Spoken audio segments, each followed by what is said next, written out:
Welcome to Kingdom in Context. The Creator never intended for us to be confused by His words. He gave us His words of life, and He gave them in context, to be understood and beneficial to our walk with Him. This channel's goal is to bring clarity to some of the misconceptions that have formed over time among believers and taught by others, however innocent and well-intended. The Scriptures make complete sense when we keep them in context of His coming kingdom and His coming King, Jesus the Messiah. If you're blessed by what we're doing with this channel and feel led to support us, visit the video description below where we have a PayPal option, a monthly Patreon option, or a traditional P.O. Box address. Thank you, and remember, context creates comprehension.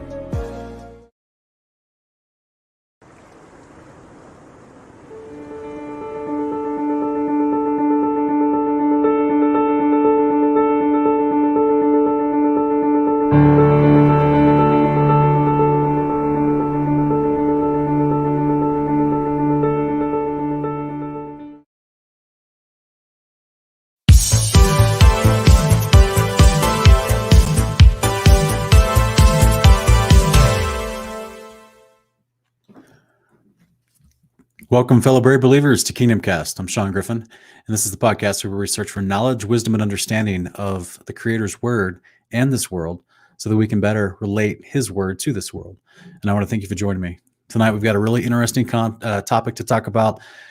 We're going to look at some history, some scriptures. We're going to listen to a professor give her opinion on the Dead Sea Scrolls, all pertaining to how the ancient Israelites and their priesthood kept the calendar. Did they follow a lunar calendar? Did they follow a solar calendar? Was it a mixture of calendars? But we're going to look at it tonight and hopefully come away with a definitive answer, because this is something that since we've started Kingdom in Context over 2.5 years ago, we've had people constantly asking us about this question. And we've answered it basically many times, but I've never made an official video. So tonight, we're going to have some fun. And I feel we're going to step on a lot of people's toes. So hopefully, if you're someone that disagrees with the conclusion that we come to throughout this broadcast, that you would offer an extended measure of grace, and just know that it's okay if we disagree. We still love you. We still fellowship. But I'm going to explain and I'm going to present and show to you the conclusion I've come to based on the research and the available scriptures and everything we have in front of us. So we're even going to look at archaeology. It's going to be fun, guys. So thanks for joining us. We already have a lot of people in the chat. Looks like folks are pretty excited for this particular episode. So thank you, everyone, for showing up. Scott Williford, good to see you. Jonathan Misk, cover to cover with Jeremy Piers, Carla Malberg, Earl Rogers, Paul Levi, Stephen Schofield, Patty 43, Ancient Ways Modern Man, Jay Savoy. Welcome, everybody. Welcome. Vigilant Watchman's back. Mr. Bear, Dave SC. Welcome, everybody. Janet, welcome. Estevan is back. Jubion Kenobi's back. And let me see here. TX Sunshine, J Pence 14, Dave SC. James Henry's back. Mary A. Welcome, everybody. The Line Within Us. David Shearer. To all the admins and moderators, thank you so much for being here. I really appreciate you. Thanks for keeping the chat on lock. Lizzie B is back. Miss Jane Frisk is back. Welcome, everybody. Carla Malberg. Good to see everybody here. There's a lot of people. Jason T, Karen M, Ilja Levi, Olivia One God Loves, Wind Feather. Welcome, everybody. AC, Shannon Love 2000. Good to see everyone here. All right, I'm going to jump right into it, guys, because we actually have a lot to review, okay? So we're going to look at the calendar, all right? Tonight we're going to be reviewing some pieces of a presentation given by this lady here. Her name is Rachel Elior. She lives in Israel. She was born in 1949. She's an Israeli professor of Jewish philosophy at the Hebrew University of Jerusalem in Jerusalem, Israel. So she has a lot of accreditation. Now, I'm not going to agree with everything she says, but she has spent time searching and researching the Dead Sea Scrolls, as it says at the very bottom here. Okay, that's some of her specialties is early Jewish mysticism, the Dead Sea Scrolls, the Hakala literature, Messianism, Sabbateanism, Hasidism, Chabad, Frankism, the role of women in Jewish culture, So I'm not going to agree with every single thing she says, because she actually was raised in Judaism. She was raised in modern day Israel, and you're going to hear a lot of that bias coming out. So I just want to make sure that people understand that this is very important point of note. I just want to put on screen for folks. I will be pointing out the moments when Professor Rachel deviates from the written scriptures and falls back on her learned traditions of Judaism. Now, a lot of people might be going, oh my gosh, Sean, how arrogant of you. How could you? I mean, she's a professor. She's a Hebrew professor in Israel. And you're going to try to think you know better than her? No, guys. Again, when she stops listening to the scriptures and starts repeating mantras of tradition, this is what we talk about all the time on this channel. That's when I'm going to stop, and I'm going to say, guys, I just want to point out right here, she's bringing a lot of good information to the table, but she was trained in Judaism, and you hear it in how she presents her information, how she herself doesn't even come to a definitive conclusion, but just tries to postulate out there, well, this is what she finds. But at the same time, she's not trying to affirm that this is what ancient Israel used to do. She leaves it open to interpretation. More than likely, she's probably trying to save her job, to be all honestly. But there, I just want to warn folks. Okay, I'm not trying to do this with a sense of arrogance, and this is why I literally wrote this little warning here the way I did. When she deviates from written scriptures, this is what I talk about all the time on this channel. This is one of the pitfalls of Judaism, is that they're trained to ignore what's literally written down for everyone to read and comprehend, and they overlay it with their own traditions. Okay. Excuse me. Okay. So let's go to let's actually go to her. Excuse me, guys. Let's go to. Let me see here. All right, we'll start out first. She's going to be explaining. I'm going to put the link to this video in the description. Actually, let me go ahead and do that right now, because a lot of people will be asking. But hopefully, you'll be watching me review it live. But if you're watching this later, I'll go ahead and put the link to this in the description of this video. So give me just 1 second. Let me do that before we start. I meant to have done that earlier.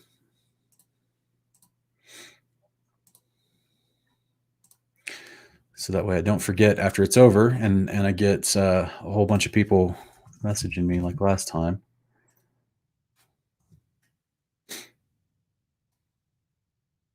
Okay. All right, guys. So I put the link to this in the actual video description right now. So it should update as we're watching this, but we're going to play it for you right now anyway, so it shouldn't matter. But 1 second. Why is it doing that? There we go. Okay.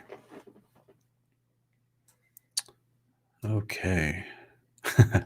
Yeah, people have seen this presentation before. Jason T says, I think I've watched a presentation like 4 times now. People have seen this presentation before, but I've listened to this presentation 3 or 4 times myself, and I hear new stuff every time. It's just kind of a thick accent. So again, that's why I'm trying to go ahead and get started quickly so we can save some time here, because I've got probably about a good 20-25 minutes of her content to review with commentary. So let's go real quick to the first spot where we're going to look at what she's saying about. She will be talking about basically she's going to be validating the Book of Enoch, Jubilees, and the Testament 12 Patriarchs. And that's important as a setup for what she mentions and references later throughout this conversation. So we'll listen to this real quick. Make sure everyone can hear this.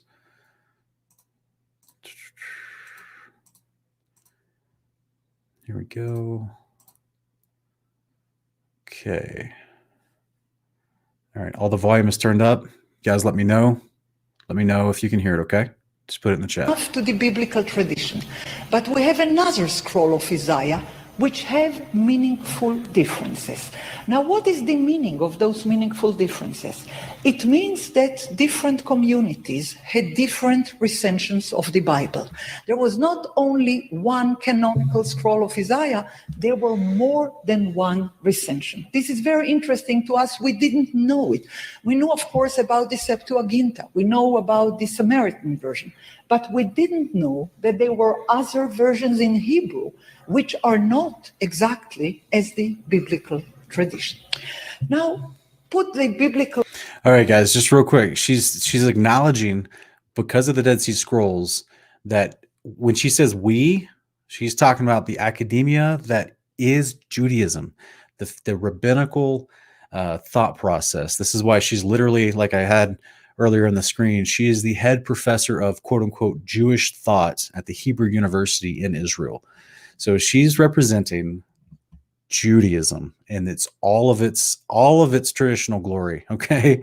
So when she says we, she's talking about all of their traditions. And that's why she was like, we didn't know that these books, some of these books they found at the Dead Sea Scrolls, that they were actually written in Hebrew and Greek originally. We knew of them, but we didn't know they were validated to actually be originally written in Paleo-Hebrew. So this is, and listen to what she keeps saying here. Part aside, because this is the known one and that's the easiest one. I would like to go to a next group, which is partially known. It is called para-biblical writings. We knew about that in a vague way. We were familiar with collections known as pseudepigrapha or apocrypha, in which books such as First Enoch or Jubilees or Testament of the 12 Tribes were transmitted. Okay, I do want to stop and address this real quick. Janet, the biblical tradition she's mentioning is what I was just talking about. Rabbinical, Pharisaical Judaism. And she actually explains this at the end of her presentation, which we reviewed 2 weeks ago when I actually go to my playlist here in podcast, Kingdomcasts, and you'll see her face as one of the thumbnails because I actually went over some of her information about how she actually debunks Judaism and she doesn't even realize it by what she explains in here, because she, like she just validated here, what they call biblical tradition, and then gave all these scholarly names like pseudepigraphal, apocryphal, and parabiblical. Those are words that the first century rabbis of Judaism gave to books that they didn't want people to read. And she just mentioned 3 of those books: First Enoch, Testament of 12 Patriarchs, and the Book of Jubilees. So she actually acknowledges these were ancient books they all knew about, but they weren't in the biblical tradition because, as she explains later in the presentation, the biblical tradition arrived when the first century Pharisees, the same group of guys that rejected Yeshua and the apostles, and that Yeshua constantly reprimanded for not teaching the actual law and the prophets, that group of Pharisees decided which books should go into a canon and the other books should not be read. And that became the quote unquote biblical tradition. So that's the mindset that she's talking from. In various lingual traditions from antiquity to modernity. We didn't know their Hebrew origin. We never had access to the Hebrew origin of the Book of Jubilees, to the Aramaic origin of the Book of Enoch. We were fascinated to find the origins of the pseudoepigraphic literature in Hebrew and Aramaic among the Dead Sea Scrolls. We didn't know about their existence. We suspected there once upon a time there was such a book, but we didn't have access to the origin. Now, that is easy to understand. Did you guys hear what she just said? She said there was such a book. She's talking about these Enoch Jubilees. They were aware of them, but they didn't give them any weight or credit because they didn't know about their origins. And she's admitting, with the Dead Sea Scroll findings, they now have the quote unquote origins of these books they already knew about and already had access to. If you guys, if any of you have ever watched my History of Enoch timeline video, I go through all of history and show you all the different manuscripts preserved throughout history for the Book of Enoch and how we get the book that we have today that we call First Enoch. She is admitting Enoch, Jubilees, and Testament of 12 Patriarchs, they were aware of them, but they did not know of their origins until they found the Dead Sea Scrolls. And now they realize, oh, they were written in original Hebrew and Aramaic. And if for many of you that may already know, Aramaic's an offshoot of Paleo-Hebrew. Understand? Because the Book of Jubilees, the Book of Enoch, the Testaments of the 12 tribes were known to us before the Dead Sea Scrolls were found. However, here comes a whole other group of books which was utterly unknown to us. Okay, guys. So I just wanted to set that up for you to understand. We don't have time to go through the entire. She has a full presentation that's like an hour and 10 minutes long or whatever, and then she takes questions at the end, which is why you may be looking at the video counter and seeing that it's a 2 hour and 20-minute video. She takes questions for like an hour and 20 minutes, and so I'm just trying to pick out some important parts for the sake of our conversation tonight. We are going to look at scriptures as well, but that's the setup. She's acknowledging the Dead Sea Scrolls validate books they were already aware of, that biblical tradition, that means Judaism, had already called pseudepigraphal, apocryphal. Don't read these. That's literally what she says later, that the first century rabbis say anyone that reads these doesn't get eternal life. Like not supposed to read these. They left them out of the canon. They don't want you reading them. And she actually questions why that happened with her conclusion of the priesthoods. And we're going to get into that in a minute because it has to do with the calendar. It strongly has to do with the calendar. So she's admitting at the very get-go, and I think this lady is being coy, to be honest with you. I truly think that she's smarter than, like, if you listen to the whole presentation, she tries to put it out there and she like dips her toe into some divinity at one point, and then she backs up and then she acts coy, like, oh, I wonder why they did that. So either she's got a lot of cognitive dissonance that's kicking in because of her lifelong indoctrination into Judaism, or she's playing on some neutral, safe ground because she doesn't want to lose, her family, her culture, her livelihood, her job, her prestige. She doesn't want to lose her position of at the university. I'm sure she's probably playing a smart, neutral move here. But at the same time, the information is extremely valuable, and this is part of her specialty research. So okay, so let's go on to the next clip real quick, where she's going to go into explaining more about the transition of where we get what she mentioned earlier, this idea of biblical tradition and what we know now as canonical books and how they were related to the actual calendar. So she's going to start going into some of the history in the 2nd century BC, around the time of the Maccabees, when Antiochus Epiphanes IV, the Greek Seleucid ruler, comes in and invades Jerusalem, and this kicks off into the book of Maccabees 1 and 2, till we get the Maccabean War. She talks about the transition of the priesthoods and how this was a huge issue. Okay, so this is a little bit longer clip. This is about a 9 to 10 minute clip, and I'll be stopping periodically to discuss as well. So let me get to that real quick. We'll cue it up.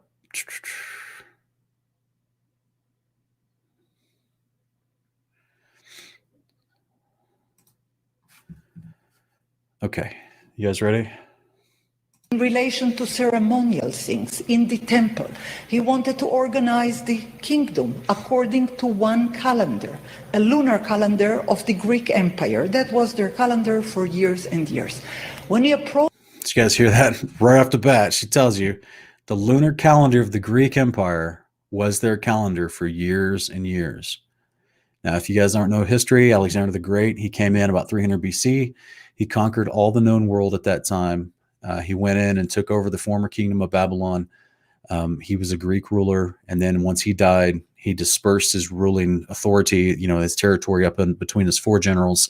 The Seleucids were one of those that came out of that.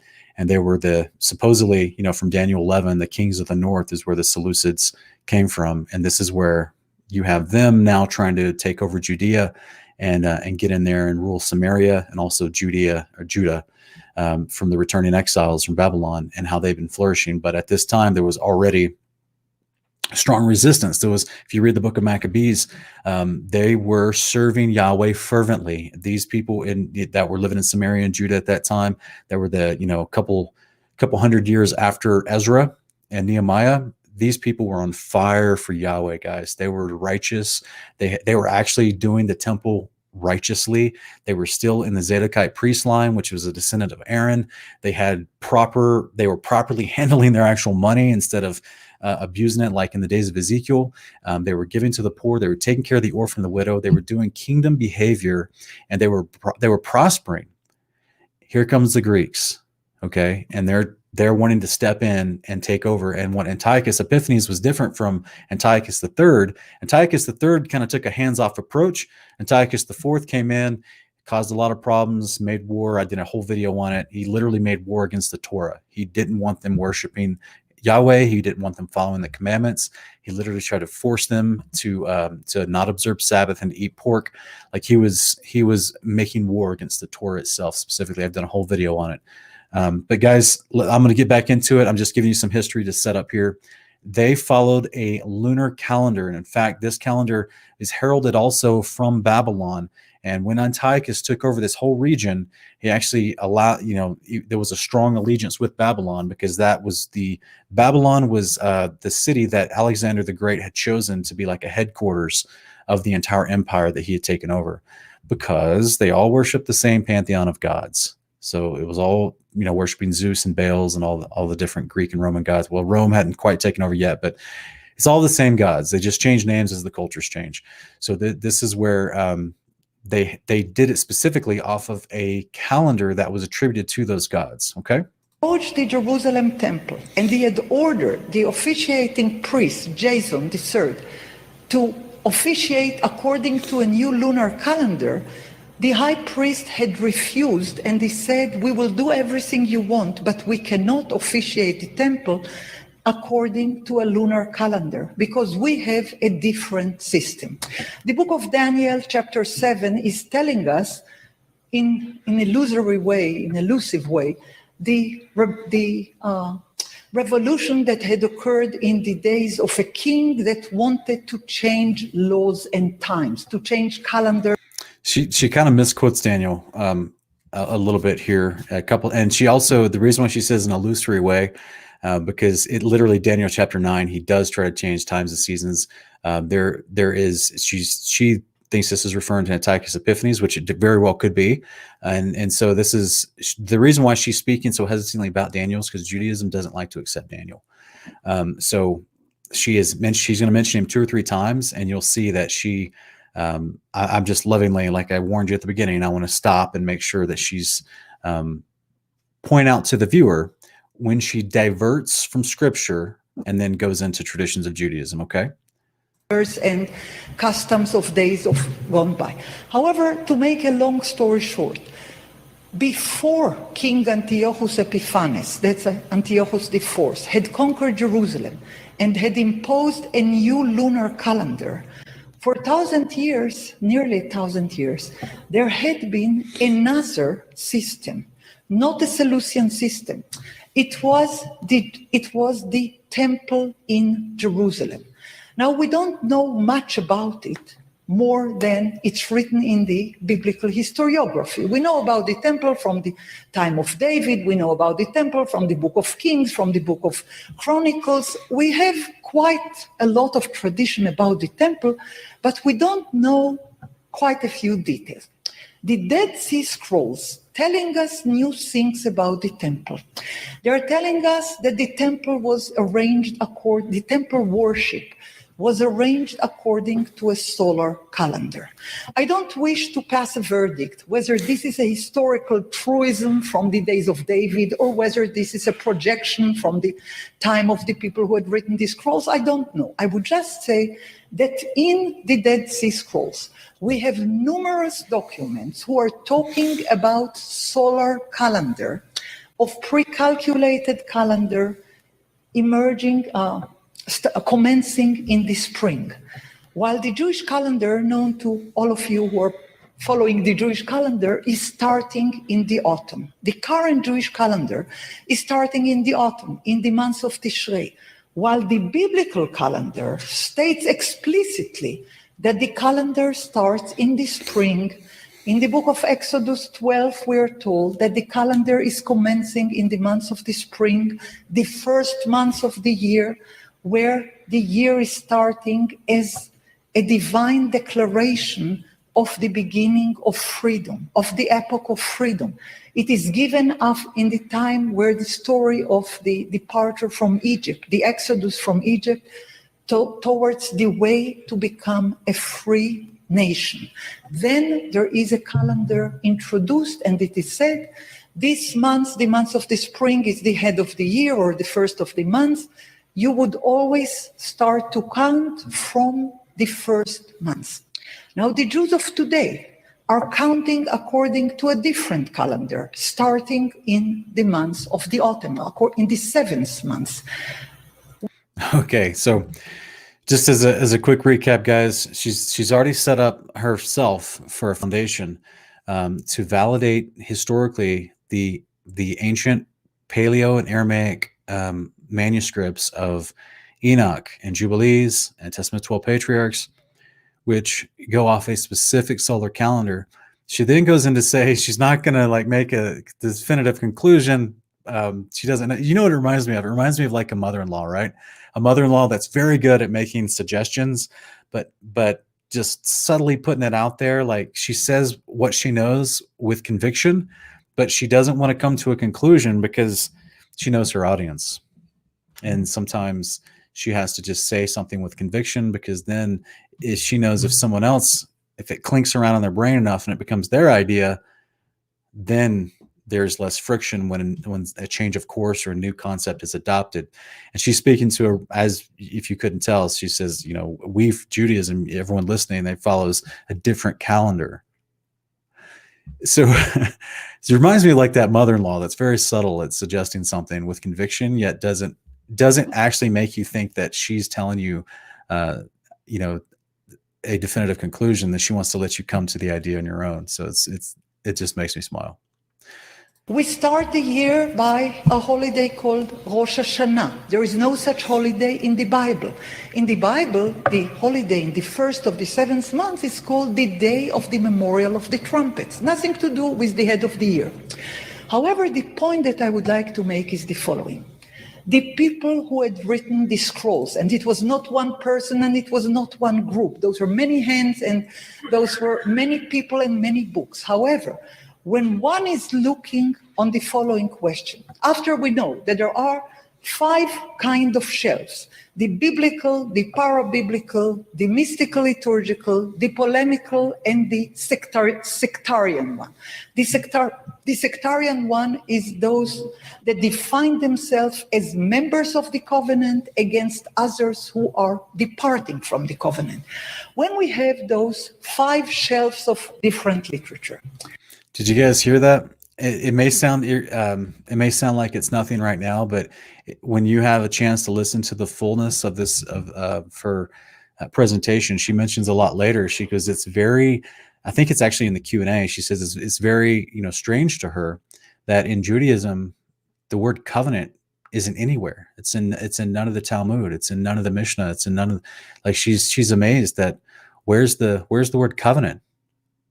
What did she just tell you is there was an actual, you know, in all the different categories, the 5 different groups of categories of the Dead Sea Scroll writings, she's talking about this idea of the sectarian terminology, the sectarian idea of the sectarians believed they were in covenant, and then anyone that was leaving covenant was no longer sectarian. So it's very interesting how in modern Torah observance, people that have woken up to, you know, truly discipling into the behavior of Jesus Christ and what that means as he's your high priest on behalf of your atonement to the Father in heaven above, that we are walking in covenant. This is our Ephesians 2, 8 through 10. We're coming in to the commonwealth. We're grafted in, Romans 10, 11, into the covenant of Israel.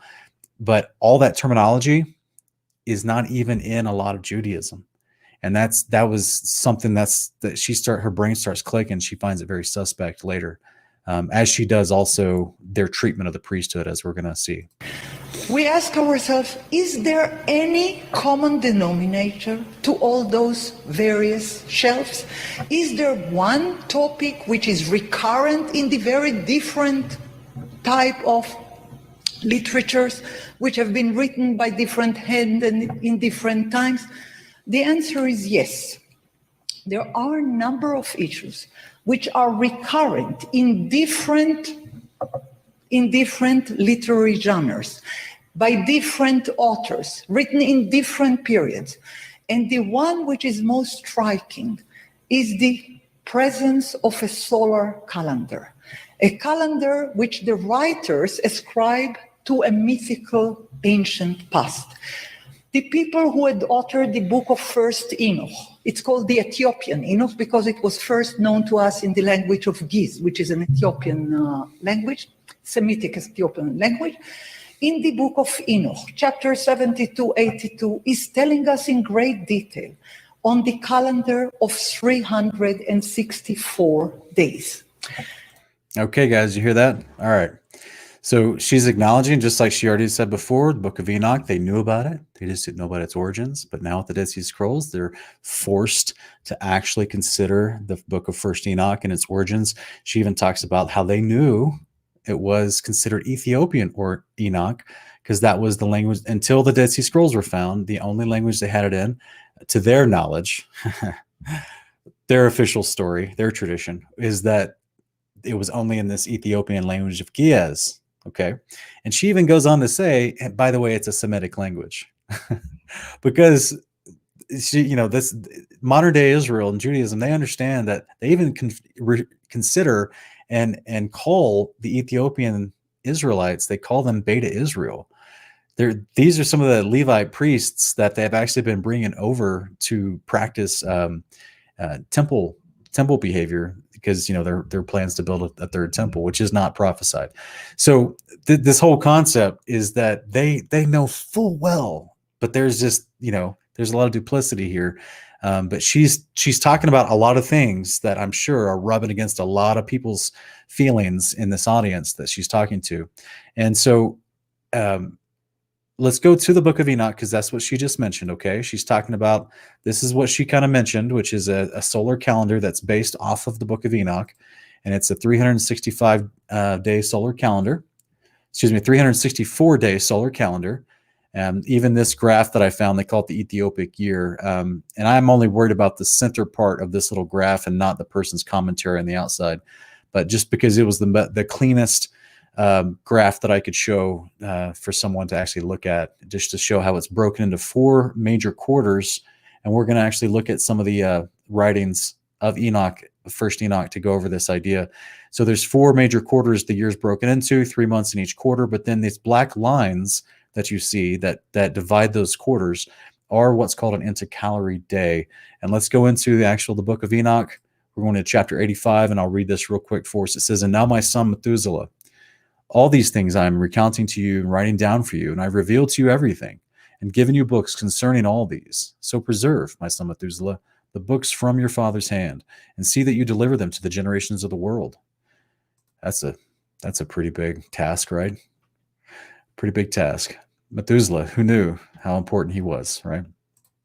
Verse 2, "I've given wisdom to you and your children that shall be to you, that they may be given to their children for generations. This wisdom, namely, that passeth their thought. And those who understand it shall not sleep, but shall listen with the ear, that they may learn this wisdom. And it shall please those that eat thereof better than good food. Blessed are all the righteous." Guys, that word has a definition, just like the word wisdom. We covered it in our New Testament context for pastors, Matthew chapter 1-3, our first episode of that. We go into the scriptures about what wisdom is defined as those keeping the commandments. The same definition of the word righteous, those who are keeping the commandments. And this is what Enoch and all the patriarchs before the flood were doing as well. So he goes on to say in verse 4, "Blessed are all the righteous, blessed are those who walk in the ways of righteousness, and sin not as the sinners." We know what sin is, right? Sin is transgressing God's commandments. "In the reckoning of all their days in which the sun traverses the heaven, entering into and departing from the portals for 30 days with the heads of thousands of orders of the stars, together with the 4 which are intercalated, which divide the 4 portions of the year, which lead them and enter with them 4 days. Owing to them, men shall be at fault and not reckon them in the whole reckoning of the year. Yea, men shall be at fault and not recognize them accurately. For they belong to the reckoning of the year and are truly recorded thereon forever. One is the first portal, and one in the third, and one in the fourth, and one in the sixth. And the year is completed in 364 days. 364 days. This is the kind of the big issue there with the calendar count. And the account thereof is accurate and recorded, reckoning thereof exact for the luminaries, the months and festivals and years and days. Has Uriel shown and revealed to me, so whom the Lord of the whole creation of the world has subjected the host of heaven. And he has power over night and day in the heaven to cause light to give light to men, sun, moon, and stars, all the powers of the heaven which revolve in their circular chariots. Oh goodness, guys, did he just say that they revolve around us? I thought we weren't around the sun. No, we don't live in a ball in space. We live in a firmament model. The lights in the sky are the sun, moon, and the stars that were placed in Genesis 1, verses 14 through 19, over us in the firmament itself to be lights down upon the earth. This is also explained in Jubilees 2 and Ezra's chapter 2 Ezra chapter 6. And as you can see here in 1 Enoch chapter 85, these are the orders of the stars which set in their places and in their seasons and festivals and months. And these are the names of those who lead them. And he actually goes on now to talks about the actual angels involved with making sure the sun, moon, and stars move in the orders they're supposed to move in according to these 4 divisions of the year that are divided to 4 parts of the year. And so he talks about which one rules which, and it's pretty interesting. He just goes on to explain all of it. So without going too much into that, we'll go back to some of the video real quick, because this is we got a lot more to cover. She has some really good things to say coming up here. One second, guys. Sorry. In the book of Psalms that had been found in Qumran, entirely different genre, Psalms. In the extra Psalms, those which are not known to us in the Bible, in the Psalm scrolls which is presented in the shrine of the book, in column 27, we are told that David, king of Israel, the one who had been described as wise and as poetically gifted and as a prophet, according. Guys, I want to stop real quick. We have a comment here in the chat, and Susanna, you're right. And actually, this is why one of the reasons why I've waited for a long time to address this particular topic, because it does bring so much contention among believers, specifically in the quote-unquote Torah observant crowd in the last 20 years, is that you've got a lot of folks running off into what's called lunar Sabbatarian observance, because they believe that all the feast days, including all the Sabbaths, because the feast days are called Sabbaths, they believe that all the Sabbaths are guided and determined by the moon alone. But that's, as we're going to keep going into this, that's not what Jubilees and Enoch says. And so, and we'll explain the actual new moon day. I'm going to go into that here in a few minutes. So we've made several videos on the new moons and what those festivals are. And yes, the moon has something to do with it. And I'm going to explain that both from 1 Enoch and Jubilee 6. But at the same time, this particular conversation does cause a lot of tension. And there is a reason for it, because there's a spiritual force behind this. As I already, kind of mentioned briefly earlier, the lunar calendar system was something, and we're about to hear this in a minute, was something that was imposed upon the priests of Jerusalem. And I'm going to go into that in just a second. So your feeling as far as what you sense amongst believers and why this is such a hot button topic, it's not just because people are getting prideful out of their own desire to learn what's right. There's a spiritual battle for this topic. It's a huge topic. And there's a full-on spiritual war that's been going on for thousands of years, specifically over this topic. So it should be no wonder that when believers start coming back to the awareness and the remembrance of keeping the commandments of God, this religious spirit comes right in with it to try to get believers to fight again, because it doesn't want you to keep the true original instructions. And we're going to see Antiochus Epiphanes here in just a minute. He's literally forcing these people to abandon the solar model. So here, I'll just pick up. Paul had authored 364 daily songs for each day of the year. He further had authored 52 sacred songs for every one of the Sabbaths of the years. He further authored 18 special songs for the holidays of the year. Now, in entirely different kind of genre, let's say the Book of Jubilee. All right, guys, I'm going to back up just a few here because I was speaking for commentary on this, but she's talking about King David in some of the Dead Sea Scrolls that's been recovered and she's been studying. that she's found actual Psalms that King David wrote specifically validating a seventh-day Sabbath and a solar model. So take a listen. David, king of Israel, the one who had been described as wise and as poetically gifted and as a prophet, according to this scroll, had authored 364 daily songs for each day of the year. He further had authored 52 sacred songs for every one of the Sabbaths of the years. He further authored 18 special songs for the holidays of the year. Now, in entirely different kind of genre, let's say the book.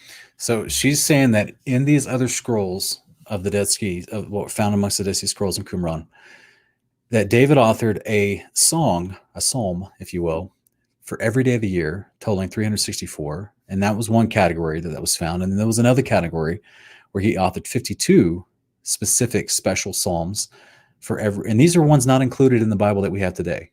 Okay. So they're saying that David also authored 52 separate Sabbath songs, psalms, if you will, and then 18 other ones in concordance with the feast days. That's pretty crazy, guys. I would love to read and study those. That'd be amazing. That'd be fun to recite every day of the year and every Sabbath and every, you know what I'm saying? That'd be amazing. That'd be fun. So of Jubilees, which is para-biblical because it is retelling the book of Genesis. In the book of Jubilees, we are told that Noah had stayed in the ark 364 days, which are divided equally to 4 seasons of 91 days, commencing in the spring. The same is.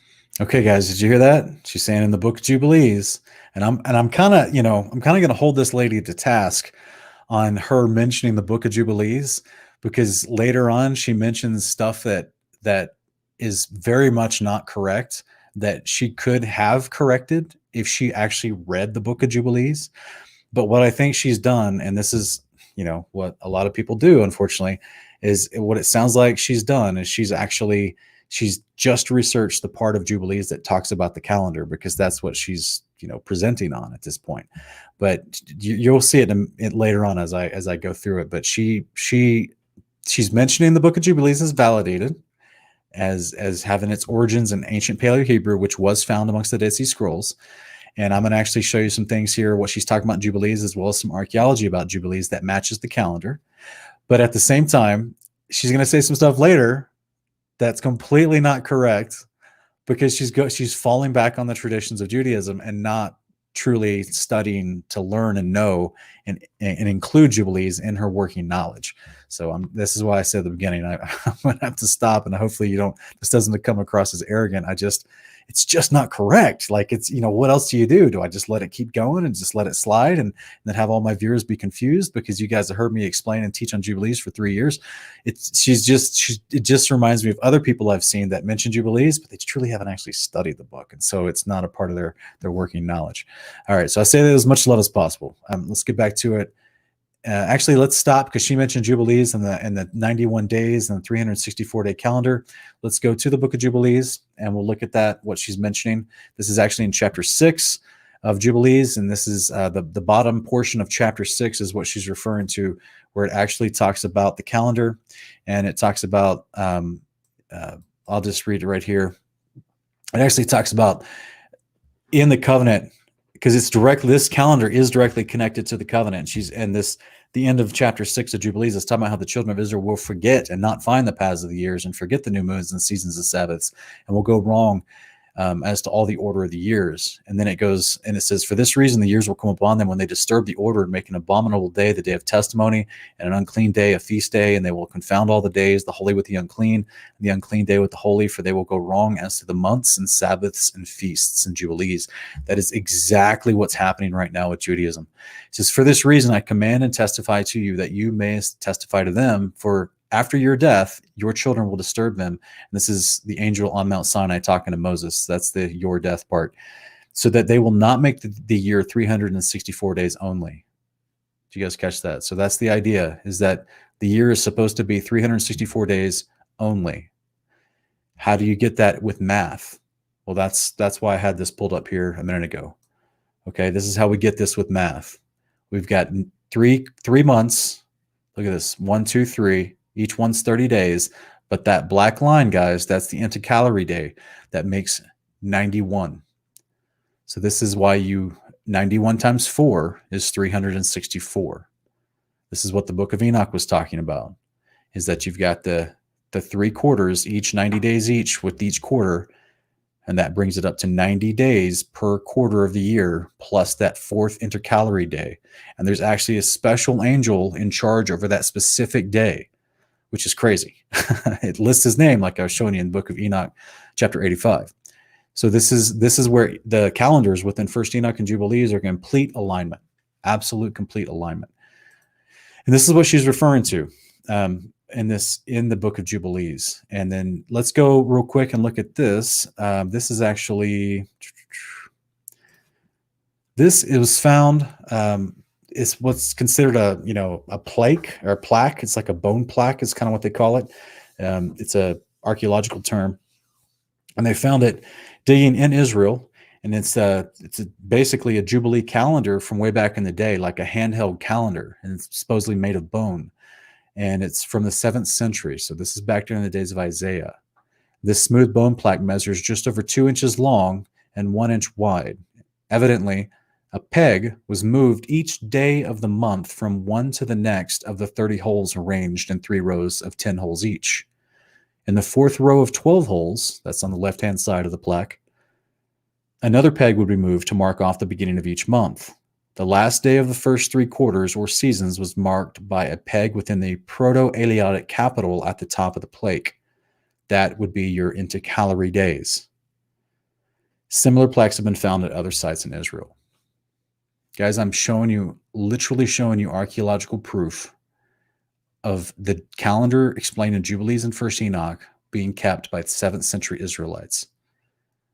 Now, the reason why I'm kind of saying that with fervency and conviction and stressing this is because, as she's going to keep explaining here, it's literally tied to the priesthood and the covenant. And there was a huge fight over them trying to change this. So let's go back to the presentation, and we'll keep listening to her explain some of this stuff. True for the scroll of priestly watches, which is worked on a calendar of 364 days. The same is true to a letter called Miktzat Maaseh Torah, a few observations on the acts of the Torah. The scroll is commencing with a calendar, telling us that the first week of the year starts in the spring, and there are 52 weeks in every year, and in each week a different priestly scroll is serving according to a calendar of 364 days. Now, the centrality of the solar calendar could not be exaggerated in the library of Qumran. As I said, in various different genres, in various different literary modes, the centrality of the calendar is put forward. However, there are 2 questions. First of all, why did they choose 364 days calendar while everybody else knows very well that the calendar has 365 days? It was a well-known fact in antiquity. Now, the answer to that is that it was a priestly calendar, divided according to the priestly 7-fold divisions. Because if there was anything sacred to the priestly calendar, it was the following assertion: the covenant between God and his people is based on the following fact: every 7 day one should not work on a Sabbath. Every 7 holidays of the first 7 months of the year, one must refrain from work according to the biblical law.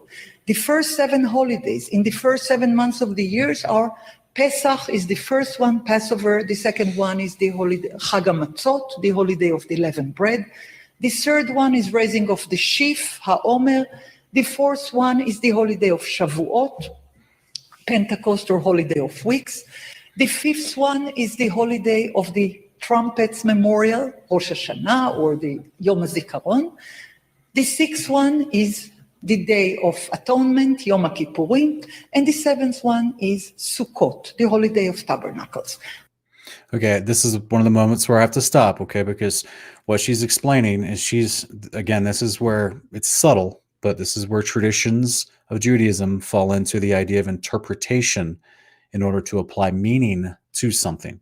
So she's trying to put forward the idea that there's seven, that she's saying that the reason why the calendars are the way they are, because she believes it's built off of a priestly set, and that there's seven holidays within the first 7 months of the calendar. And that is very true, but that's not all of it. There's actually 8 days to be observed, because she's not including the Feast of Ingathering, or also known as the Feast of Addition.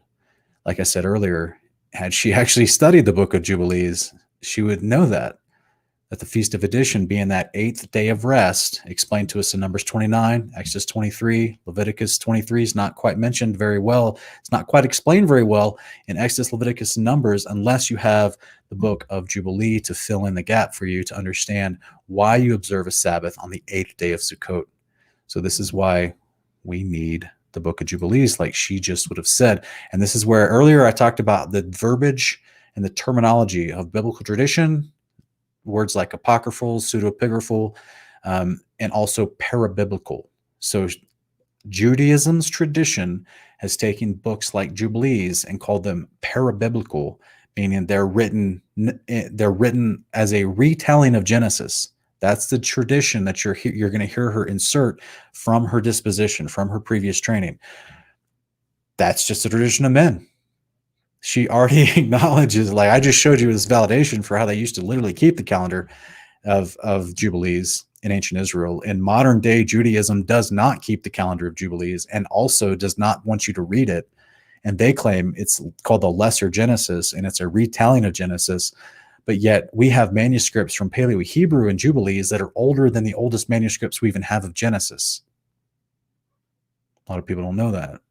So this is the little subtle point I just want to throw in here. Okay, she's actually leaving out a day because she's trying to infer meaning through. This is what you're taught to do with mysticism of Judaism, and that's she's a professor of mysticism, literally. So I just want to make sure the viewer is aware of what you're listening to. All 7 holidays have an exact date, an exact day, and all of them are in the first 7 months of the year. What else is happening in those first 7 months of the year? The 7 species that the land of Israel is blessed with are all growing in the first 7 months of the year. So the sevenfold numbering is of great importance, but it does not start and end with Sabbath and with 7 appointed time of the Lord in the first 7 months of the year. It is proceeding with the 7th year, Shemitah or fallow year, where one is not allowed to work. And it proceeding with Jubilee year, after 7 sevenths of years, in the 50th year, after 49 cycles of Shemitot, of fallow years, there is a great Jubilee. This is the foundation of the covenant. For the people who had written the Book of Jubilees, or the scrolls of the priestly watches, or the Psalm scrolls from Qumran, because for them counting everlasting sevenfold divisions of time is most sacred obligation, is the foundation of the covenant. Now, that being the case, when the high priest who had officiated in the temple was ordered to exchange the calendar, he had said, I cannot exchange the calendar. This is the covenant. This is the foundation of the Jewish people. This is what the covenant had been enacted. The king was not a friendly type, nor he ever heard on democracy. He said, I'm the king, that's Antiochus, King Antiochus IV. He said, I'm the king, and I would impose my calendar for the sake of tax collection, nothing religious, for the sake of tax collection, for the sake of one administrative calendar for my... Okay, guys, I'm sorry to interrupt again. I just got to let you guys know she's ignoring the Book of Maccabees. and the actual scroll of Antiochus that I did a whole video on. So she's ignoring the actual book of Maccabees, where Antiochus Epiphanes is the king that she's referring to, who's enforcing and imposing a change from the solar calendar to the lunar calendar. And she's saying that it wasn't for anything religious reasons, but just for taxation. That sounds like pure speculation to me.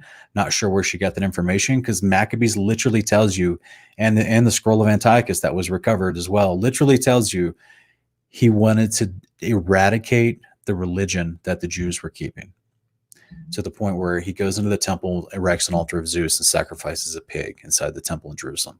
Like, it wasn't just for taxation. It was for absolute demonic spite towards Yahweh. So I just want to throw that out there for you. I'm not sure where she's getting her opinions here. My whole empire and the huge empire he had. And there was one more thing. He wanted a birthday every month according to his own calendar. Ptolemaic kings had this right. They could have a birthday every month, not like us who have it every year. Shearer had written about it many years ago when he wrote about the Seleucian kings. They had the privilege of having every month, in the day that they were born, a birthday, which was an opportunity to do a celebration and opportunity to collect taxes around the ceremonial order. Now, none of that could have been done in the temple. He threw away the high priest from the house of Tzadok, who was officiating in the temple as the last high priest according to the biblical order. The biblical order is telling us that Aaron, son of Amram, son of Kehat, son of Levi, was the first high priest. His son Pinchas was the second high priest. His son Elazar was the third high priest. His son Avishua, Buki, Uzi, Zrachia, Merayot, Achituv, those are the names of the high priests. They were officiating father, son, until the last.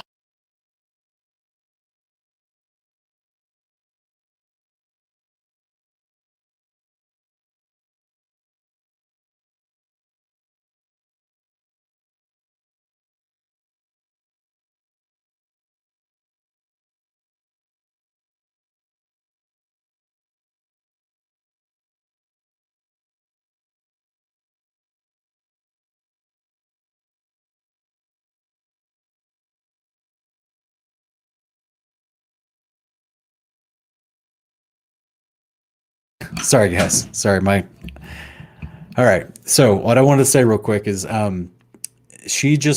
apparently she's not reading the Book of Jubilees entirely, because she's trying to claim that Aaron was the first high priest in his lineage. And in this is a tradition of Judaism where they impose a type of dispensational theology to say that the Torah, the priesthood, the law of God was only given at Mount Sinai, which is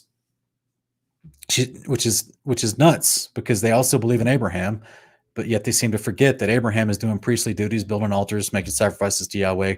Literally, Genesis 26:5, following the Torah, commandments, instructions, ordinances of Yahweh.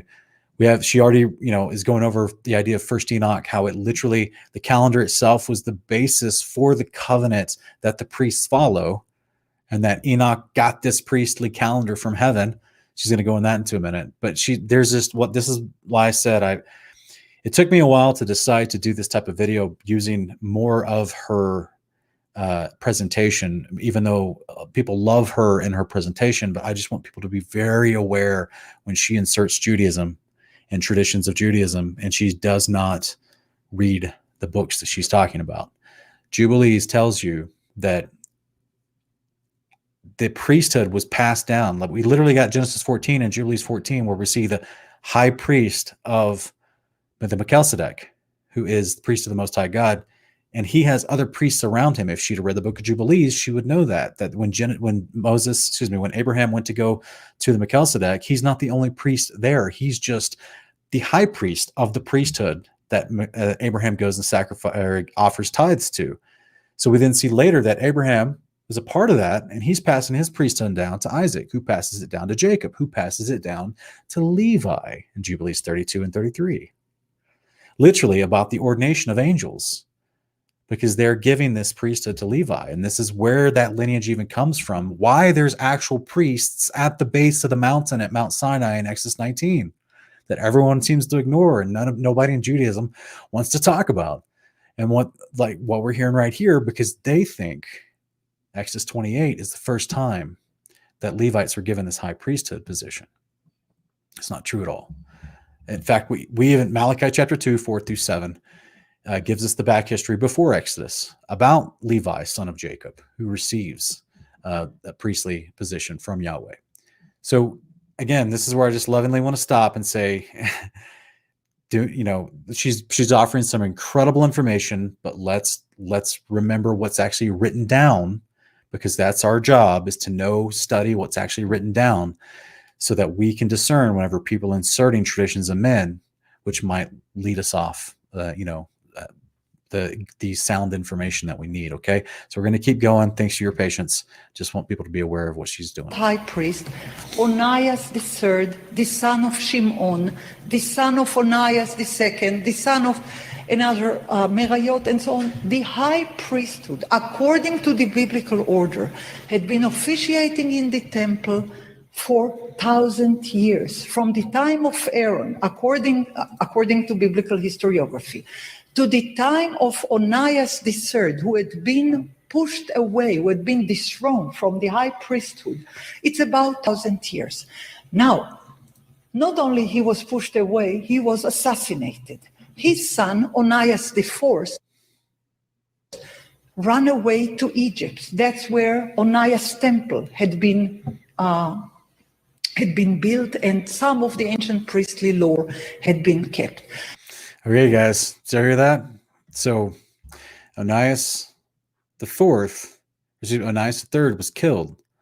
So this Antiochus Epiphanes literally was persecuting the priesthood in Judea to the point where he killed the high priest and then instituted someone on it who supposedly was the brother of Antiochus IV. Antiochus IV left, and this is where history gets kind of muddy. Okay, and this is actually what some of the things I'm going to be addressing in Identity Crisis Part 2, which is something I've been working on for quite some time, because like I said before in previous videos, I'm taking my time with it because there's a lot of sticky information that I want to make sure that I can find as much validation as possible to get it right. But this steps into this information I'll be presenting in Identity Crisis Part 2, because you had Onias, the true rightful Zadokite Aaronite high priest, Onias III, who's being ousted and literally murdered and killed by Antiochus Epiphanes. But then there was a replacement put in who was supposedly, according to history, who was not actually from the tribe of Levi. And then the son of Onias, who's Onias IV, he actually flees to Egypt. And there's actually a temple there in Egypt that he convinced the Ptolemies, the rulers of the Egyptian part that was given from Alexander. He convinces them to be able to build a temple there for the Jews to worship there. But then there's another temple that's in operation in Elephantine Island. So there is some unique history, guys, that's going on in this time period of the 2nd century BC, way beyond what we're listening to right now. And that's what I'm going to try to cover in Identity Crisis Part 2, because there's not this library that she mentions here a little bit later about the one that's in Jerusalem. That's she thinks is what became the Dead Sea Scrolls because of the persecution of the Romans. And she thinks the Jerusalem library of the priests was basically just transplanted to the Dead Sea Scrolls and buried for preservation. But that's a small amount of manuscripts compared to the library that's been found in Elephantine Island in Aramaic, which is massive, but no one ever talks about it. And that there was an actual Jewish temple on Elephantine Island, which is along the Egyptian area along the Nile. And this was supposedly around since the 5th century, the days of Ezra. Crazy, guys. It's crazy how much information we have had withheld from us over the years about, how things transpired amongst the Israelites, because we're just getting really bad and selective shading of information from Judaism that came over to Catholicism, now passed down to Protestantism, that all of it is founded in this dispensational theology that the church replaced Israel and that the Jews have a separate covenant than with Christians, and all of it's just nonsense. All of it is. So thanks for bearing with me. We got one more segment we're going to cover from her presentation, and then we're going to take a couple questions here. So let me just go to this passage right here. Okay. The book of Daniel had been written. When it was biblical Israel, until the high priesthood had been dethroned, and three Hellenized priests were officiating. The first one was direct connection with the ancient high priesthood. The second one was not connected at all. The third one was not connected at all. However, as I said, the Hashmoneans, who were from the priestly tribe, waged war. They had fought against the Hellenized priest. They fought against the king Antiochus, and they managed to a certain degree to succeed. However, not all the way through. They were nominated afterwards by the heirs of Antiochus. Alexander Balas and Demetrius were the two heirs of Antiochus who were fighting. And the Hashmoneans, who were warriors, offered help to the powers, to the military forces of one heir of Antiochus, Alexander Balas, and others offered some help to the other heir of Antiochus, Demetrius the first or the second. They were fighting those two kings. Once Alexander Balas had the upper hand, he had nominated Jonathan the Hashmonean to be a high priest. He was not from the high priesthood. He was not from the sons of Tzadok, the high priestly family, which was the only one that had officiated as high priest according to biblical Israel. Now, a new high priesthood had been nominated. They had officiated, apparently, according to the Greek calendar. The Greek calendar is a lunar calendar, while the priestly calendar was a solar calendar. The Greek calendar was based on human observation on the moon, changing calendar according to the day that the moon is rising. Did you guys hear that? So, I know I have good brothers in the Lord that are out there that I love and respect, but they've, just like all of us come into faith and belief in Yeshua in this modern age, we're dealing with lots of deception out there. And everything you hear me talking about in these videos, I didn't come to this the moment that I believed. It took me time to weed through all the deception out there. And so there's a lot of brothers that I love and respect out there that are still keeping a lunar Sabbath calendar on observations of the moon. And that is exactly what she's talking about. This was the pagan calendar from the Greeks, from Babylon, from the entire kingdom that was taken over by the Greek Alexander, that used to be from the Persians, the Medes, and the Babylonians previously. This was the occultic pagan calendar. All these same people worship Zeus. This was his calendar, guys. We're literally talking about Yahweh or Zeus. They have two very different calendars. And Zeus's calendar was based off lunar observation. So this is fitting that there is a question right here in the chat right now saying, what is the new moon? Because this is what trips people up to let them believe that the biblical calendars of feast days and Sabbaths is based off the precession of the moon throughout the month. And so they start following a calendar that actually gets them to break the Sabbath by not keeping it on the seventh day of the week. That's been the tradition since creation. And so this is where, let's go look at the new moon real quick, and I'll pull up the actual definition of the new moon. It's in the same chapter that she was talking from earlier. It's in Jubilees chapter 6. Okay. Now, many people think the new moon is explained to us in Numbers chapter 28. It's not. That's just because the Hebrew word in the Masoretic for moon and month are the same word. It still requires competency in the text that explains to you what the new moon is, so that you understand it's not the first of every month. Therefore, you're not following the rising of the moon and its pattern throughout the month to determine the beginning of the months. That's not how you do it, because that's how you get off of the 364-day calendar that Enoch and Jubilees are following with its preciseness that it has. So let's look at because nowhere in the canon that we have, the book that I'm looking at on the screen right here is the Book of Jubilees. And this book has not been in the American canon. So that means everyone that's derived their understanding of what they think the term new moon means when it's mentioned multiple times in the canon of 66 in America, they're going off a different definition than what Jubilees has already described. But the ancient Israelites same people that used all those books in the American Canon 66 also had the Book of Jubilees to understand the context of what the term new moon feast and new moon celebration actually was.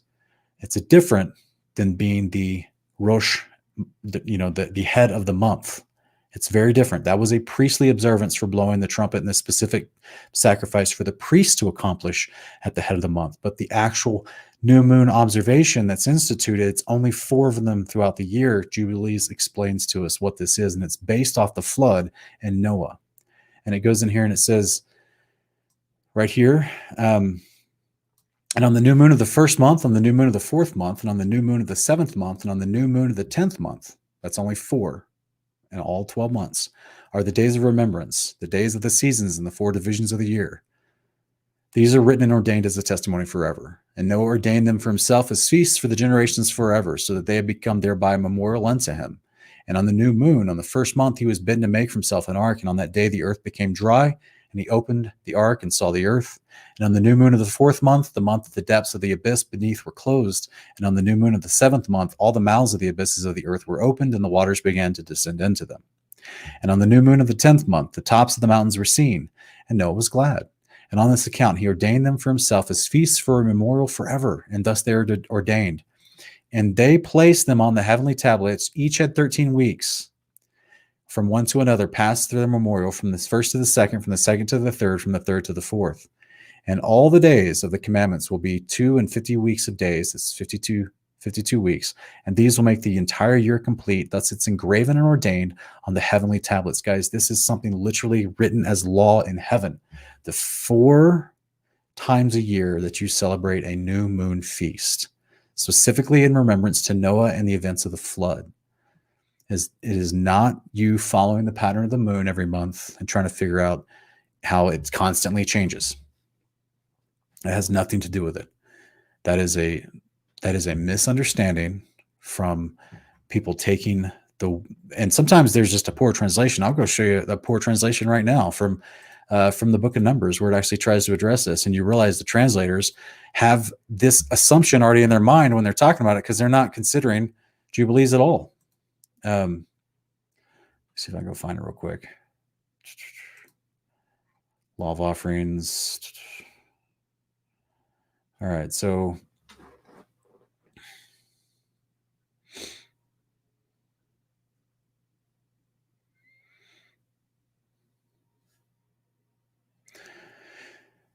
here, right here, where it says at the beginning of your months, you shall present, I'm sorry, let me make this bigger. At the beginning of your months, you shall present a burnt offering to the Lord, 2 bulls, 1 ram, 7 male lambs, 1 year old without defect. This is speaking to the priests, guys, not the average person. And 3/10 of an ephah of fine flour mixed with oil for a grain offering for each bull. 2/10 of fine flour mixed with oil for a grain offering for each one for a ram. And 1/10 of an ephah of fine flour mixed with oil for a grain offering for each lamb, for a burnt offering and a soothing aroma and offering by fire to the Lord. Their drink offering shall be half of a hin of wine for a bull, and 1/3 of a hin for the ram, and 1/4 of the hin for the lamb. This is the burnt offering of each month throughout the months of the year. And 1 male goat for a sin offering to the Lord should be offered with this drink offering, in addition to the continual burnt offerings. So this is where people will look at this and go, but see, this is supposed to be at the beginning of each month. This is the word month in Hebrew is the word for moon. So therefore it's the new moon. And this is one of the verses that they'll use to say that the new moon is actually the indicator of each new month. But that's not what this is at all. It's literally this is a separate priestly sacrifice for the priest to do, in addition to the Sabbath, if it falls on the Sabbath, then in addition to the Sabbath sacrifices they were to do and the daily sacrifices. So this was, whereas I just read to you the actual new moon celebrations that we see being observed later on in Israel's history and mentioned and talked about. So this is why I've said before, Judaism since the 1st century AD, Pharisaical rabbis of Judaism have actually told people not to read the Book of Jubilees. So then you've got 1900 years of people not having a foundational definition for what a new moon feast is. And so therefore they listen to the Pharisees who claim, oh, it's just the head of the month. Because why? Because the Pharisees followed a lunar calendar. And that's what we're going to go back to what Professor Elior is saying. The solar calendar, the ancient solar calendar, according to the historiography of the scrolls, that had been composed by Enoch, son of Jared, in the 7th generation of humanity, who had been taught from the angels, who had been taught to read and write from the angels, who had been taught to calculate from the angels, when he spent many years in heaven. On him, Enoch is the one on whom it is written in the book of Genesis, and Enoch walked with God, and then he was not, because God had taken him up. Now, this is a very strange sentence in the book of Genesis, chapter 5. It is extremely unusual in a line of people who are, on each one of them it is told who had gave birth to them, to whom they had gave birth, how many years they had lived. On Enoch is the only one on whom it is said, Enoch had walked with God, and then he was not, because God had taken him. So Enoch didn't die. This Enoch. Okay, guys, I got to stop again. This is one of those moments I warned you about, where she's not reading the Book of Jubilees, even though she's mentioning it. If she just read one more chapter over from, she mentioned information from chapter 6 of Jubilees, but if she just read one more chapter in chapter 7, she would see where it literally tells you that Enoch died. So, and it would also, in the previous chapters of Jubilees, chapters 4 and 5, it lets you know that Enoch actually was taken into the Garden of Eden. That's where he spent the 300 years with the angels that Enoch talks about. So you actually add up his lifespan and his timeline. He lived 665 years. I did an entire video on this. It's actually, let me see if I can go. I'll put the link in the chat for anyone that may have just, found my channel in the last couple of months, because I think this was about 3 months I did this video. But I actually go through all these verses and explain and give you a timeline, explain to you the lifespan of Enoch. And he's not still alive. He's not above in heaven. He can't be, because he hasn't been given his eternal body yet. And so I actually go into all these scriptures and explain with great depth. So I'm going to put this in the chat for everyone. Where is Enoch now? I go over it with great detail, so that you understand what you just heard her regurgitate is the traditional thought from Judaism, which is that Enoch is still alive. That's where Protestants and Catholics got this idea, because it's myth and mysticism that's passed down through Kabbalistic Talmudic teachings. But it's because they ignore the Book of Jubilees. Okay, so let's go back and let's keep going to this real quick. According to the book of Enoch, according to the first book of Enoch, the second book of Enoch, the third book of Enoch, and not all of them in Qumran, only the first one is in Qumran. I'm glad she did clarify that. She's saying that she actually mentions all 3 books of Enoch, but the second and third one, they fail to pass the scriptural muster test in a lot of different ways. And so the first book of Enoch is the only one found amongst the Dead Sea Scrolls. But she just starts talking about all 3 books of Enoch, and she doesn't realize that the second and third one are not validated historically or theologically. It's just the first collection of Book of Enoch that was found in the Dead Sea Scrolls that's validated. Qumran, and according to the Book of Jubilee from Qumran, he is the one who had brought this 364 days calendar from heaven. This is the myth of the calendar, claiming a very ancient origin to it. Enoch had stayed a year on earth after he had spent many decades on heaven. He spent a year on earth to teach his son Methuselah the calendar, who had taught it to his son, who had taught it to his son. This is the ancient calendar of the ancient priesthood, the pre-Diluvian priesthood. Again, I don't know where she's getting that particular information about Enoch being here for a year on earth to teach Methuselah I don't know where she's getting that specifically. But I do know that she's not reading the Book of Jubilees, basically. So I'm not trying to bash her. She's a very sweet lady. I applaud her bravery to give this type of presentation, because clearly she's speaking to an audience in Israel. An audience of her peers, it sounds like. So I applaud her bravery, and I applaud the information she's bringing forward, but I just lovingly want to let people know whenever she's including some sort of tradition or legend that is not actually included in the Book of Jubilees or Enoch, and that was one of them. So, according to the Dead Sea Scrolls, there have been a high priesthood of the pre-Diluvian time. The last one is Melchizedek. He was taken to heaven to keep the calendar there. According to them, that's also not in Enoch and not in Jubilees. It's not in Testament 12 Patriarchs. It's not in anything I've ever heard or read from the Dead Sea Scrolls, and it's I don't know where she's getting that traditional legend. There's no Melchizedek priest that was taken to heaven to keep the priesthood there. That is just not accurate. But what's crazy is she's actually acknowledging there was a high priest, just like I was explaining before, just like Jubilees tells you and explains to you, there was a high priest already on the earth before the flood. So Aaron was not the first. Abraham had met Melchizedek in the days of Abraham. He is known as Kohen Le'el Elyon, Melchizedek, the high priest for a high God, and he was granted the knowledge of the ancient priestly writing. Now, it is a myth. It is beyond what the Bible is telling us. But for the people who had written the Dead Sea Scrolls, the myth of the calendar was of paramount importance. Nothing could be more important. So Enoch had brought it from heaven, as it is delineated in the Book of Enoch. Enoch had learned that from the angels, as it had been written in the Book of Jubilees. Enoch is considered to be a priest of righteousness, as it is written in some of the Dead Sea Scrolls and numerous other things about him. He was the first person who had learned to read, write, and calculate. He was the first person who offered incense. He's the one who inaugurated the temple worship in heaven. And there are numerous. So here's the part I lovingly, guys. I have to stop and clarify. There is nothing written, unless she's referring to 3rd Enoch. There is nothing written in any validated texts that line up theologically or historically that says Enoch instituted temple worship in heaven. Again, if she just read the Book of Jubilees fully and studied it, she would have seen that Enoch is taken by the angels for those 300 years that's promised of him. After Enoch turned 365 years old, then that's when the 300 years process began, where he was taken by the angels to go into the New Jerusalem, the Garden of Eden. And that's where he spent his 300 years. And that was the Garden of Eden that was still down on the earth at the time, with all the other people of mankind flourishing around it.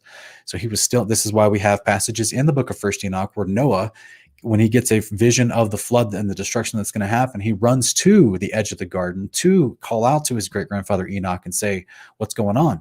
And there's a dialogue there explaining what's going on and how Noah is going to be the one to go on through. And that falls within this time period of Enoch's 665-year lifespan. And he's not instituting temple worship. In fact, if she'd read the book of Jubilees, there's already an altar in the Book of Jubilees, in the Garden of Eden, that Adam actually burns incense on before he leaves, meaning Adam is doing priestly duties. So while I agree with her sentiment and I agree with what she's trying to put forward, there's a lot of details that are very much inaccurate here. And that's where, yes, Enoch did get wonderful visions and books that he wrote, and he was a priest. 100% agree with that. But so were his grandfathers before him. That's literally why we have the genealogy in Genesis 5 going from Adam all the way down to Noah. It's following the priesthood. This is exactly what she's saying, but she's not coming to clear-cut conclusions because, in my opinion, she truly hasn't studied 1st Enoch and Jubilees very well. So thank you for your patience, guys. I'm just hoping to clarify for my audience. Numerous other stories to that effect, talking on the ancient origin of the calendar of 364 days of 52 weeks of pre-calculated precise order. Now, the people who had believed in this pre-calculated solar calendar had believed that this is one non-negotiable issue, absolutely non-negotiable. They left Jerusalem. They took with them, at a certain point, we don't know exactly when, they took with them scriptures from the temple library. It was theirs. They were officiating in the temple for years and years and years. They continued to write. They elaborated on the biblical tradition. They expanded on the biblical tradition. And when we ask ourselves, after we make like a very broad view on the 1,000 pieces of parchments, which are constituting hundreds of books, what do they have that we don't? What is explicit to us while one is reading the Dead Sea Scrolls, which is not known to us in other historical writings before or after the Common Era? Number one generalization would be that most of the scrolls are engaged in holy time in holy place, in holy memory, and in holy ritual.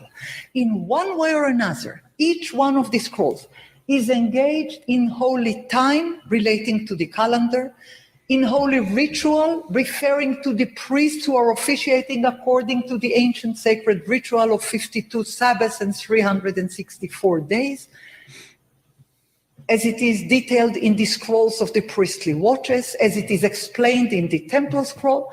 So if the first one is holy time, calendar, if the second one is holy ritual, priestly ritual in the temple, the third one is holy place. The holy place, according to the scrolls, is Jerusalem, Mount Zion.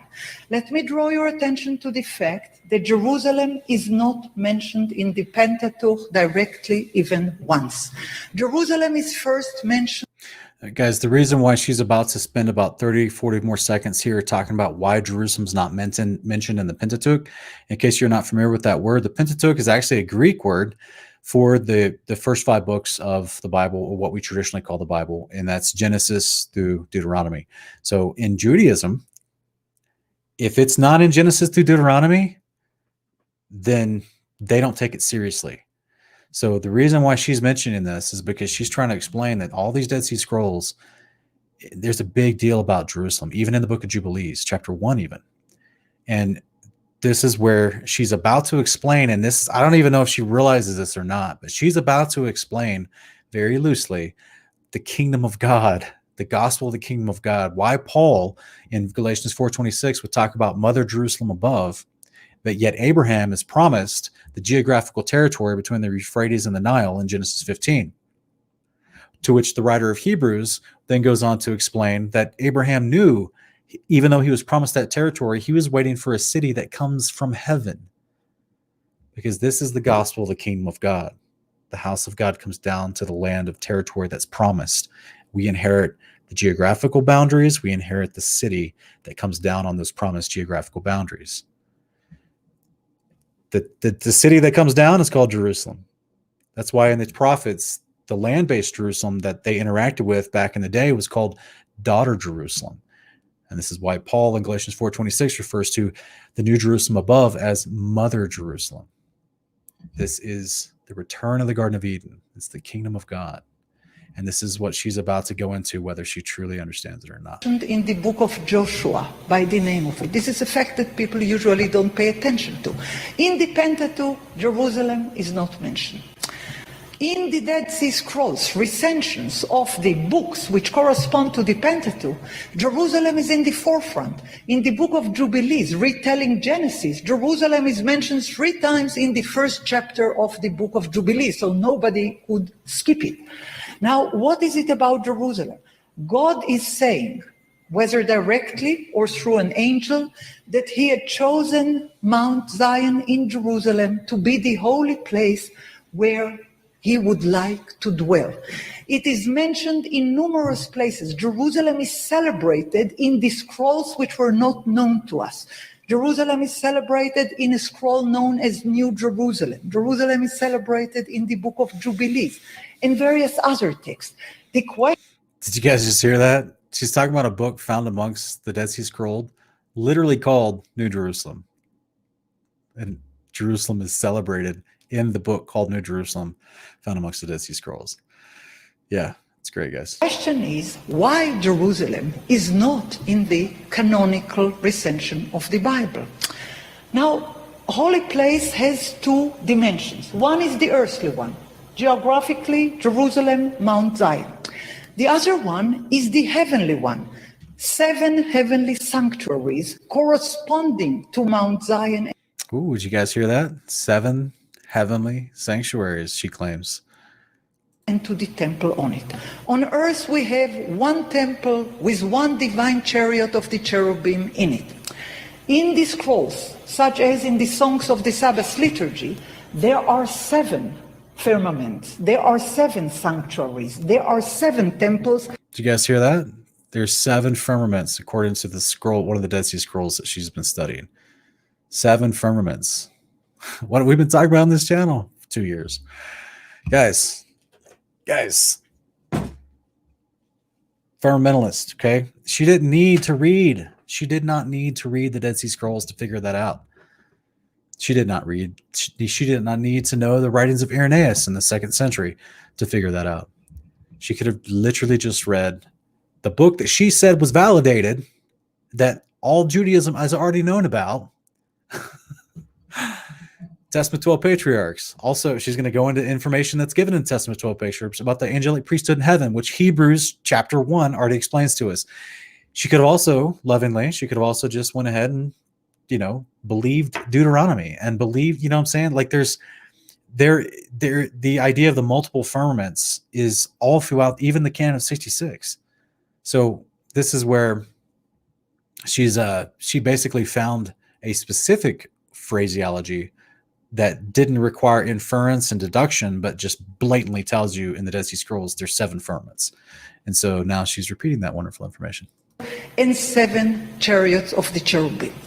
Now, in the mystical writings, you multiply by 7 what had been lost on earth. There was no temple in Jerusalem for the priest from the house of Tzadok from the year 175 before the Common Era. After the last high priest, Onias III, had served there and have been dethroned in 175 BCE, their only temple was in paradise, in heavenly sanctuaries, when they correspondingly with the angels were officiating. Did you guys hear that? Did you guys hear that? So she's claiming from her research and knowledge of the Dead Sea Scrolls and a common history that's been recorded about the transition of the 2nd century priesthood and the situation where Onias, the rightful Aaronite, Zadokite priest of Onias III, was murdered by Antiochus Epiphanes' reign. And then there was another dude that's put in there that wasn't right. He wasn't according to the right lineage. She's saying at that point forward, the temple, whatever it was not proper. It didn't have the Ark of the Covenant. We already knew that. We get this from the book of Baruch, chapter 4-6. They didn't have the holy vessels, the Ark of the Covenant. The only thing that you see in the book of Daniel was what was left over that the Chaldeans came in and stole. But the actual angels were ordered by God, according to Jeremiah's scribe Baruch, the prophet and priest Baruch, that the angels came in during the destruction of the temple, and they took the Ark of the Covenant, and they took the priesthood and the Urim and the Thummim and the vest of the priest and everything. And so those things were not in Herod's temple that Jesus is interacting with. Think about this, guys. And as well as the fire of the Lord that had even fallen in 1 Kings 7 and dedicated Solomon's temple, which literally is, the fire of the Lord brought by an angel. The same thing from Leviticus 9. So the actual concept of the power and the holiness of the Ark of the Covenant inside the Holy of Holies and the temple of God on the ground, as well as the high priesthood and the proper vessels with the Urim and the Thummim, as well as the actual glory of the God through the fire of the Lord on the temple itself that would light the sacrifice and actually inaugurate the temple. That was not done in the temple that Yeshua is interacting with. Because like she just explained, there's already one in heaven that's been going the whole time. And the angels have been doing this. Guys, think about this for a minute. Judaism makes such a big deal about, the temple was destroyed and gone away. And then the 1st century, when the temple was finally destroyed as prophesied, and Yeshua is the one that was always prophesied to be our high priest to go minister in the heavenly temple, as Hebrews 8, chapter 1-5 explains. The whole book of Hebrews explains. Psalm 110, 1-4, Zechariah 6, 11-15. Testament 12 Patriarchs, at several places, talks about Yeshua being our high priest. So all that literature, the 1st century rabbis of Judaism ignore that to just say that your good works will provide your atonement for you. You don't need a temple anymore.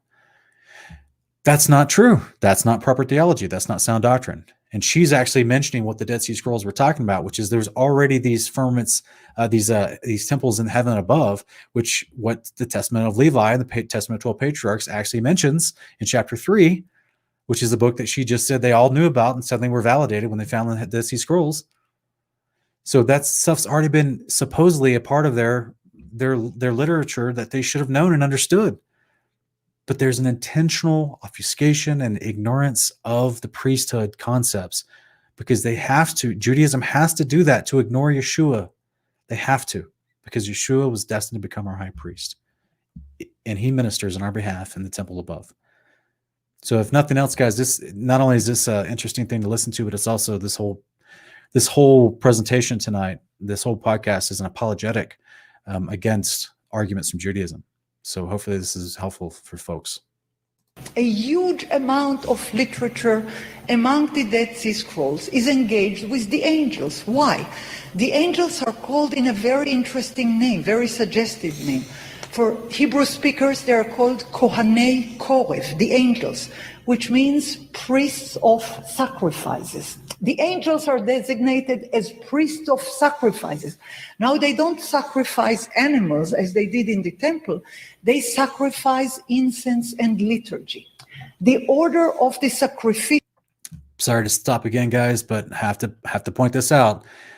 Hebrews 8, let's go to it real quick. It literally tells you that they're sacrificing in heaven. So this is where she's falling back on Judaism, even though she's making a lot of great points. She doesn't realize it, but she's just falling right back on Judaism. And it literally tells you in the heaven above. And it says right here, now this is the main point. What has been said is this. Let me put this bigger on screen. And it says, now the main point, what had been said is this: we have such a high priest, that's Yeshua, who has taken his seat at the right hand of the throne of the majesty in the heavens, the heavens, right? And minister in the sanctuary and in the true tabernacle, which the Lord pitched, not man. That's the one above. That's what she's been talking about this whole time. And he goes on to say, for every high priest is appointed to offer both gifts and sacrifices. So it's necessary that this high priest also have something to offer. Now, if you're on earth, you would not be a priest at all, since there are those who offered the gifts according to the law. So, guys, what Judaism wants to try to, or at least what she's interpreting through her lens, and this is also a Protestant interpretation too, she's trying to say that there's not actual animals being sacrificed in heaven. It's just incense and their praises. But that's not what the law of God says. At no place in the law of God does it say that the animal sacrifices are just for the earth and I do things differently in heaven. At no place in the law does it ever say that. In fact, what he does say is he tells us that his law is his ways. It's his behavior, and that he keeps them in heaven and he's asked us to keep them on earth. This is exactly why his ways and his behavior is kept in the kingdom of God, and there are sacrifices in the kingdom of God during the millennial reign in the house of God, with Yeshua as the high priest officiating over all that authority. Isaiah 56, 4-7, Ezekiel 46, 1-12. It's literally told us there are sacrifices, burnt offerings even, in the New Jerusalem during the millennial reign. These require animals according to the law. These are not just... So anyway, the point is, this is a small point. This is a small place where she's not believing the actual words of the prophets. She's much respect to her. But this is highly inaccurate to what the actual prophets talk about. I just don't want the audience to be confused. Official liturgy corresponds to the order of the sacrifice in the temple. And a song like Songs of the Sabbath liturgy is corresponding to the Sabbath offering in the temple as were designated according to the biblical order of the sacrifices. So whatever the priests were doing on earth and were not allowed to do anymore, those who were associated with the house of Tzadok, is being done in heaven by the angels. So for them, the priestly worship, which is eternal, the eternal cycles of Sabbath, Jubilees, appointed time of the Lord, fallow years, is carried on in heaven by the angels who are working according to the cycles of the calendar. So what was lost on earth is perpetuated in heaven. What was lost on tangible things on earth is perpetuated in mystical music and song in the seven heavenly sanctuaries. Again, this is a small caveat where I disagree. It's literally tangible in heaven too. This is where, the Gnostic background of Talmudic Kabbalistic Judaism is a concept where they think that it's not a tangible reality. It's a form of Gnosticism. It's Kabbalah, and that you're enlightened, and that's why she keeps using this word mysticism. But that is very inaccurate. Literally, Yeshua in his resurrected, glorified Elohim body, presenting themselves to his disciples, was very tangible. He had Thomas touch his side. He ate fish in front of them. Like, you know what I'm saying? This is very tangible. He's not just a mystical wisp of concept. This is small caveat. Thanks, guys. Now, those are different kind of literature. The 52 songs of the Sabbath are described in the scroll of Psalms. These songs themselves that we had found, and Carol Newsom had put together in a beautiful edition, Songs of the Sabbath Sacrifice. We have the descriptions of the angels working together with the priest. The priests are calling the angels to engage in the sacrificial work of the Sabbath in the heavenly sanctuary. We have the scrolls of the priestly watch telling us on which date and which day the sacrifices should be offered. We have the temple scroll to tell us what exactly is going on in the temple in relation to the sacrificial work. What is the order? How is it done? On what date? And so on. Those are different. Okay, guys, that's all we have to listen to right now. I really appreciate you guys following me so far in all this. This is, hopefully it's been edifying to you. She's basically repeating from her understanding, her reading the Dead Sea Scrolls is bringing revelation to her, an understanding of what honestly, she could have gleaned already from the books available to her before the Dead Sea Scrolls, through Enoch, Jubilees, Testament to Patriarchs, the full canon of 66. This is what we try to lovingly show folks. This is why we do our show Honor of Kings. This is why we've done our kingdom portions. This is why, because we go through the Torah and we show you all the pairings and all the other books with kingdom portions. This is why I approach piecemeal with these podcast topics, all these different ideas, and constantly talk about these concepts that are all major themes on the context tree. And this is where I've shown this before, but this is kind of the premise of our channel, is that we actually have a context tree as our logo, and all these concepts that she's talking about, the eternal Torah, the priesthoods, the covenants, the New Jerusalem, the bride, the first resurrection. She didn't actually talk about that too much, but there's some other things here, like the return of the king. This is Yeshua, of course. He's all throughout the scriptures. Sheol, she didn't talk about that, but the idea that she's mentioning a lot of the branches on our actual logo, because this is the kind of stuff that when my wife and I sat down and said, if we're going to make a channel, how do we actually make the Bible simplified? How do we get people to understand the Bible with, like, before they've read it all? I know that sounds like a crazy statement, right? But what if the Bible was just repeating itself on these major themes over and over and over? And what if you understood what these themes were, then as you start to read each new chapter, each new book in the Bible, or even the Apocryphals, and you start to try to test the Apocryphals, you start to realize, does the theology match? Because I promise you, all these concepts, they're in all the books, guys. Over and over and over, they're repeated in all the books. These ideas they build upon each other. It's cumulative. And all of it leads to the base of the tree, the New Jerusalem. All of it. This is our context tree here in Kingdom of Context. Miss Professor Rachel Elior, whether she realizes it or not, she's preaching the context tree right here. She's just preaching the idea. She's realizing from her study of the Dead Sea Scrolls that the concepts that are all packed into the Dead Sea Scrolls pertaining to the covenant, the priesthoods, the specific priesthood that was literally forced from a solar calendar that Israel had kept all the way since Adam, was being forced to keep a different one that was literally attributed to Zeus. It was a lunar calendar. So is there any wonder that there's so much confusion now amongst believers that want to come back to the ways of Yahweh? They want to understand him, but yet they have narrow vision on it because they reject the books of Jubilees and Enoch. And Enoch literally tells you that you remember we read in Jubilee 6 where it talked about the 4 new moons.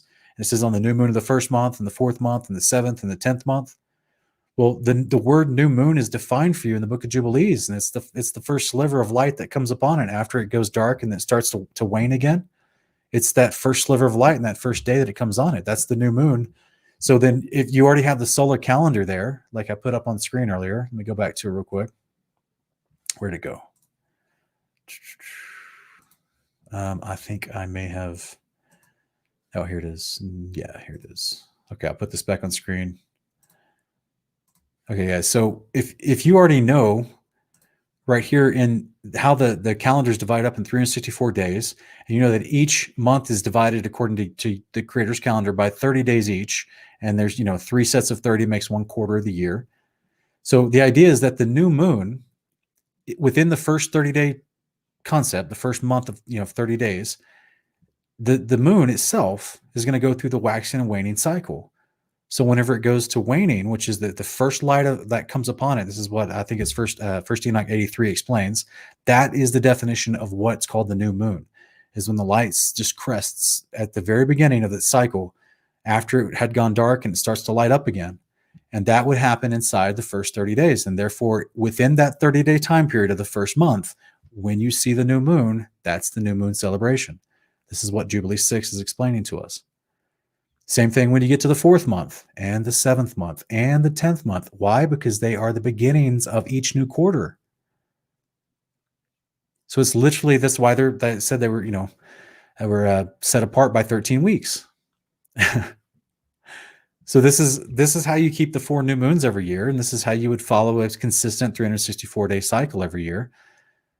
So this, none of this is explained in Judaism. None of this is explained in the books that we have left that Pharisaical rabbis decided was the canon back in the 1st century. And I'm talking about Old Testament books, not New Testament books, right? Because they already chopped up the things they didn't want to be in there because they were trying to hide the solar calendar kept by the priesthood, kept in heaven by Yeshua. These are the same brood of vipers that murdered, slandered, killed Yeshua. So yeah, they don't want you knowing all the fundamental concepts that help you understand your Messiah better, because he's your high priest. So, all right, guys. I'm going a little long tonight. I've got a meeting coming up here pretty soon. I apologize. This is just such a big topic. I try to get through it as fast as possible, but yeah, I apologize. I actually don't have a lot of time for questions tonight because I have a meeting here in about 9 minutes. But I really appreciate you guys tonight. Hopefully this is food for thought for you. If you disagree with everything I presented tonight, I still love you. It's okay. It's okay. Loved you before I ever knew that you kept a lunar calendar or a lunar Sabbatarian, and I'll love you afterwards, even if you reject everything I'm trying to show you. But hopefully it's something to chew on. Hopefully it is. Okay. So I really appreciate all of you guys, and we hope to see you back here tomorrow night here in Kingdomcast.